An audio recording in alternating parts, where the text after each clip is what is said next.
Essa verbal traço, creia, porém, que o seu gesto, anuindo aos nossos propósitos, apressará a vitória do Messias, conferindo elevados títulos aos seus companheiros. Terão eles destacada posição de domínio e sentar-se-ão na assembleia mais alta do povo escolhido.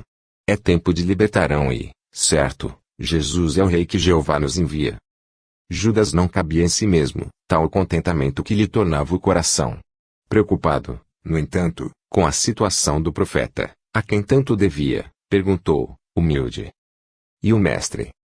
Dissimulou Caifás os sentimentos sinistros que lhe vagavam na alma e respondeu em voz quase doce: "Compreenderá, certamente, a necessidade das medidas aparentemente rigorosas. O mestre, por exemplo, segundo o plano estabelecido, será preso, por uma questão de segurança pessoal. Será detido, a fim de que se coloque a salvo de qualquer incidente desagradável, enquanto nos valeremos da grande aglomeração de patriotas na cidade para proclamar a nossa independência. Liquidada a vitória inicial, com a submissão das autoridades romanas, coroaremos o Messias, que ostentará o cetro do poder." O discípulo exultava. Conhecedor antigo dos efeitos da lisonja nos corações indisciplinados e invigilantes, Caifás continuou: "O meu prestimoso amigo, até que se resolva a situação em definitivo, chefiará os companheiros e receberá as homenagens que lhes são devidas. Tornará o lugar do Messias, provisoriamente, e ditará ordens, até que ele próprio, com a garantia desejável, possa assumir o poder." Satisfeitíssimo, o visitante indagou: "E que devo fazer inicialmente?" O sacerdote perspicaz respondeu com naturalidade: "Não temos tempo a perder. Formaremos a documentação necessária." "Como devo fazer?" perguntou ainda o aprendiz enganado. "Chamarei as testemunhas", esclareceu o sumo sacerdote, "e, perante nós, responderá afirmativamente a todas as interrogações que lhe forem dirigidas. Não precisará informar-se quanto a particularidade alguma. Bastará responder sim a todas as perguntas formuladas. Posso dispor de sua lealdade?" Judas não hesitou. Estava decidido a seguir as instruções, de modo incondicional. Mais alguns minutos e organizou-se pequena assembleia, com juízes e testemunhas. 2 escribas perfilaram-se para fixar as declarações. Formada a reunião, o sumo sacerdote chamou o denunciante e iniciou o interrogatório. "É discípulo de Jesus, o Nazareno?" Confiante, Judas respondeu: "Sim." "Vem fazer declarações ao Sinédrio, como judeu convicto da santidade da lei?" "Sim." "Afirma que o Messias Nazareno pretende ser o rei de Israel?" "Sim." "Assegura que ele promete a revolução contra o poder de César e a autoridade de Antipas?" "Sim." "É verdade que ele odeia os romanos?" "Sim." "Deseja, de fato, aproveitar a Páscoa, para começar a rebelião?" "Sim." "Declarará a emancipação política de Israel, imediatamente?" "Sim." "Promete lutar contra quaisquer obstáculos para derrubar as combinações políticas existentes entre Roma e esta província, no sentido de coroar-se rei?" "Sim." De posse das declarações comprometedoras, Caifás interrompeu o inquérito, mandou que Judas esperasse na antessala e iniciou providências junto de romanos e judeus, para que Jesus fosse preso, imediatamente, como agitador político e explorador da confiança pública. Em breves horas, um grupo de soldados postava-se nas vizinhanças do templo, à espera da ordem final, e Caifás, compensando Judas com algum dinheiro, fez sentir a necessidade de sua orientação na prisão inicial do Messias, assegurando que, em breve tempo, se cumpriria a redenção de Israel. O discípulo invigilante foi à frente de todos e encaminhou a triste ocorrência.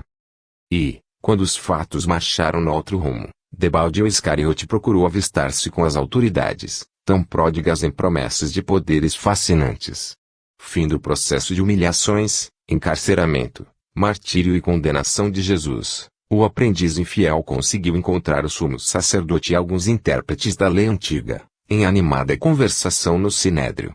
Em lágrimas, Judas rogou que fosse interrompida a tragédia angustiosa da cruz, e sentindo, tarde embora, que fora vítima da própria ambição, devolveu as moedas de prata, exclamando, de joelhos: "Socorrei-me! Cometi um crime, traindo sangue inocente. A vaidade perdeu-me, tende compaixão de mim." Os interpelados, porém, como velhos representantes da ironia humana, responderam simplesmente: Que nos importa? Isso é contigo. 49. Preparação familiar.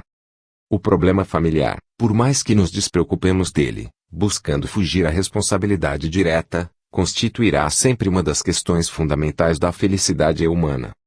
É um erro tremendo supor que a morte apaga as recordações, à maneira da esponja que absorve o vinagre, na limpeza do vaso culinário.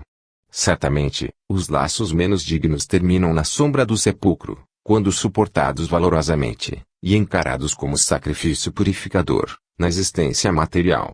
90%, talvez, dos matrimônios, infelizes pela ausência de afinidade espiritual, extinguem-se com a morte, que liberta naturalmente as vítimas dos grilhões e dos algozes.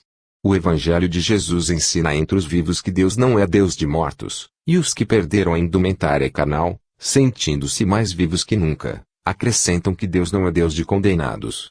Que os otelos da terra se previnam, em suas relações com as desdemonas virtuosas do mundo, porque, além do cadáver, não poderão apunhalar as esposas livres da carne, e as mulheres ciumentas, desgrenhadas dentro da noite, a gritarem blasfêmias injuriosas contra os maridos inocentes. Preparem-se para longo tempo de separação na esfera invisível, onde, na melhor das hipóteses, receberão serviços reeducativos, em seu próprio favor. A morte seria um monstro terrível se consolidasse as algemas terrestres naqueles que toleraram heroicamente a tirania e o egoísmo de outrem. Além de seus muros de sombra, há castelos sublimes para os que amaram com alma e entesouraram, com o sentimento mais puro, o ideal e a esperança numa vida melhor, e há também precipícios escuros, por onde descem os revoltados, em desespero, por não poderem oprimir e martirizar, por mais tempo, os corações devotados e sensíveis, de que se rodeavam na terra. Feita a ressalva, alusiva aos princípios de afinidade que regem a sociedade espiritual, recordamos a missão educativa que o mundo confere ao coração dos pais, em nome de Deus.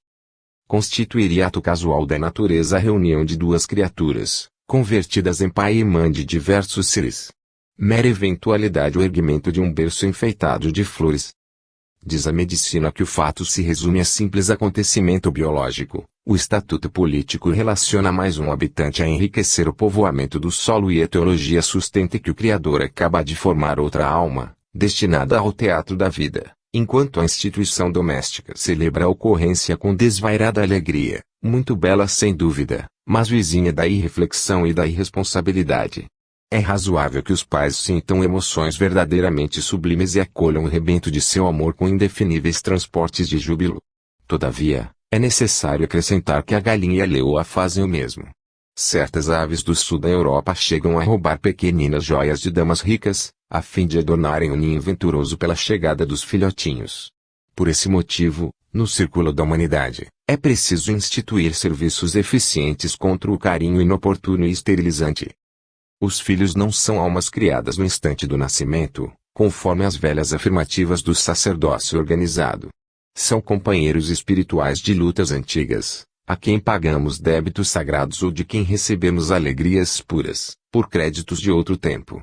O Instituto da Família é cadinho sublime de purificação e o esquecimento dessa verdade custa-nos alto preço na vida espiritual. É lamentável nosso estado da alma, quando voltamos à vida livre, de coração escravizado ao campo inferior do mundo, em virtude do olvido de nossas obrigações paternais. Em vão, tentaremos ensinar tardiamente as lições da realidade legítima, debalde nos abeiraremos dos corações amados, para recordar a eternidade da vida. Semelhantes impulsos se verificam fora da ocasião desejável, porque a fantasia já solidificou a sua obra e a ilusão modificou a paisagem natural do caminho. Não valem mais o pranto e a lamentação. É indispensável aguardar o tempo da misericórdia, já que menosprezamos o tempo do serviço. Precatem-se, pois, os pais e mães terrestres, para que não se percam, envenenando o coração dos filhos, à distância do dever e do trabalho. Aniquilem o egoísmo afetuoso que os cega, se não querem cavar o abismo futuro. Enquanto escrevo, ouço um amigo, já arrebatado igualmente da vida humana, que me pede endereçar aos companheiros encarnados as seguintes ponderações. Bem-aventurados os pais pobres de dinheiro ou renome, que não tolhem a iniciativa própria dos filhos, nos caminhos da edificação terrestre. Através do trabalho áspero e duro, de decepções e dificuldades, Ensinam aos rebentos de seu lar que são irmãos dos batalhadores anônimos do mundo, dos humildes, dos calejados, construindo-lhes aventura em bases sólidas e formando-lhes o coração na fé e no trabalho, antes que venham a perverter o cérebro com vaidades e fantasias. Esses sim, podem abandonar a terra, tranquilamente, quando a morte lhes cerrar as pálpebras cansadas.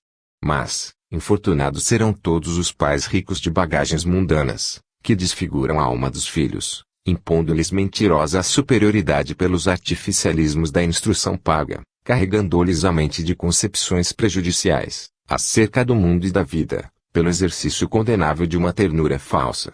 Esses, esperem pelas contas escabrosas, porque, de fato, tentaram enganar a Deus, distanciando-lhe os filhos da verdade e da luz divina. Depois da morte do corpo, sentirão a dor de se verem esquecidos no dia imediato ao dos funerais de seus despojos, acompanhando, em vão, como mendigos de amor, os filhos interessados na partilha dos bens, a revelarem atitudes cruéis de egoísmo e ambição.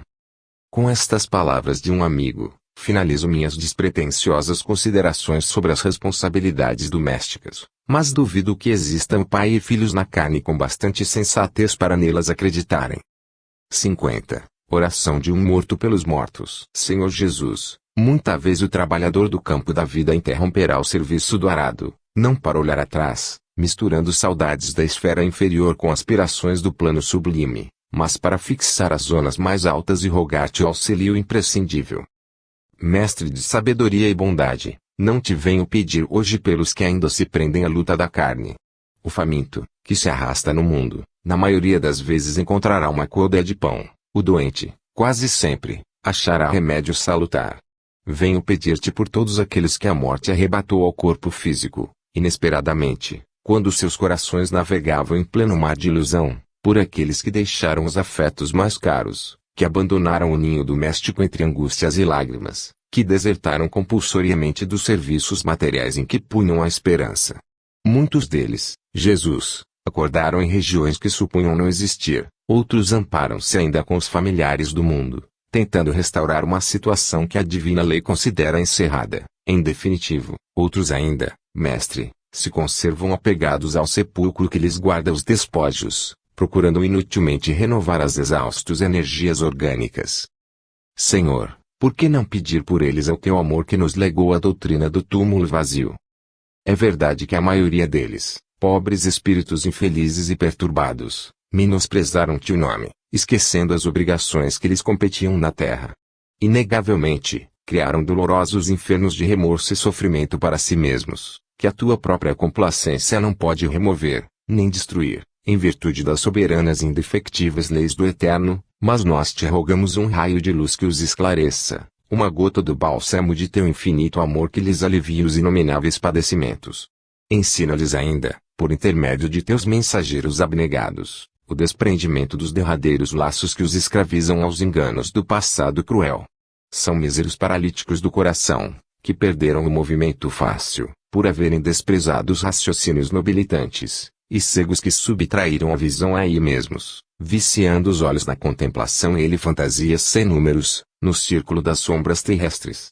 Sabemos, Jesus, que os paralíticos e cegos voluntários dificilmente encontrarão a cura precisa. Entretanto, ousamos suplicar tua bênção divina para todos esses infortunados que, em desespero, vagueiam sem rumo na crosta planetária.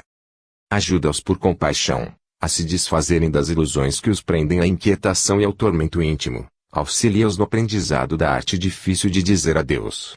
Dá-lhes a noção de que a existência última da corpo se lhes fechou a alma, como se cerra um livro de contas do mundo, e ampara-lhes o coração oprimido para que se ponham a caminho da liberdade espiritual. Que possam reconhecer, ao influxo de teu amor, a cessação de todos os direitos transitórios da terra, em face da morte renovadora, e que troquem os títulos convenciona, que lhes uniam o espírito na carne aos seres queridos, pelos títulos gloriosos da fraternidade imortal, sem limitações e sem fronteiras. Reconhecemos que todos eles, como nós outros, estão assinalados por débitos vultosos perante a tua misericórdia e sabemos que é impossível fugir ao resgate. Todavia, nós te suplicamos a bênção de luz, a fim de que se desfaçam as sombras que nos cercam. Jesus, compadece-te dos novos Lázaros sepultados no túmulo da a ilusões e ajuda-os para que sejam desenfaixados e ressuscitem, de fato, ao clarão da verdade eterna. Senhor, Tu que iluminaste os caminhos da vida, atende-nos a súplica e clareia também os caminhos da morte. Fim.